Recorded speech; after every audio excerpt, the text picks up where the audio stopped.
Welcome to the Real Estate Espresso Podcast, your morning shot of what's new in the world of real estate investing. I'm your host, Victor Menashe. Today is another AMA episode. That is, Ask Me Anything. I'd love to answer your questions, and if you have a question you think is going to be of broad interest, send it in. I'll answer it live on the air. Send your questions to Victor at victorjm.com. That's Victor at victorjm.com. Now, Joseph from Boulder, Colorado asks, my question is about the viability of shipping containers as a building material. I've seen amazing things done with them, and I'm wondering if it could work for our current project.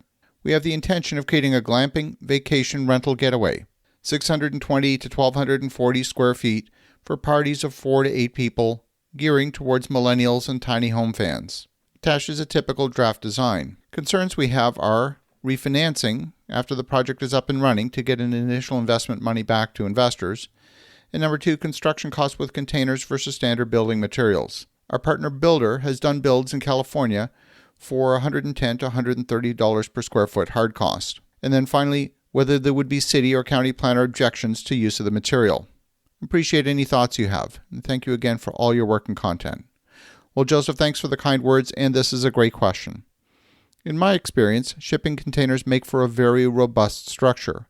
I love the idea from the perspective of reusing materials that might otherwise go to the scrap heap for recycling. But here's the problem with shipping containers. They're 8 feet wide, and when your building block for your room is too small to fit basic furniture, the resulting finished product has extremely awkward room sizes. For example, if you're making a bedroom, you need a minimum of 11.5 feet to fit a bed, a walking space, and a dresser in that dimension. If you want a queen-size bed with 2 bedside tables, you need a minimum of 9 feet just for the furniture to fit in the room. If you want a bit of breathing room, the room needs to be larger, and in both cases, the minimum room dimension is above 8 feet. So you're going to be cutting out a wall, a thick steel wall, and putting 2 containers together. That's an expensive cut. Now your room is 16 feet wide. That's a nice dimension, but it might lead to a larger footprint than you're after. Wood frame construction is not that expensive. I'm building apartments and single-family homes all day long for about $120 to $130 per square foot. So there's no savings in the overall cost of construction by using shipping containers compared with conventional stick-built construction. Let's look at a standard 8 by 20 foot container. They can be purchased for about $2,500 plus delivery. In fact, I just took delivery of one of these and paid $300 delivery. And if you look at the cost per square foot for a structural box, you're looking at about $17.50 per square foot. That's not very much different than conventional stick-built framing. Most of the cost of construction is embedded in the infrastructure and the finishes. The total cost of framing is about 15% of the total project in a regular stick-built home. But even when you're building with containers, you need some framing for the interior walls. It might be wood strapping, which is less expensive than structural framing, but it's not zero. And when you're building with shipping containers, insulation becomes key. Metal containers are highly conductive.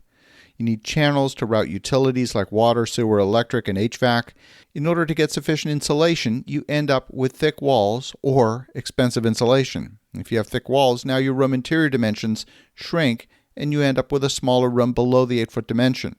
If you go with closed cell foam insulation, it works very well. It's very compact, but it's also quite expensive. Today, the price of lumber is up about 85% compared with this time last year. That translates into a slightly higher cost than last year for the overall finished product. But when you're building with wood, your space is designed to be functionally the right size. An 8-foot size laundry room is tight. A 16-foot wide laundry room makes no sense.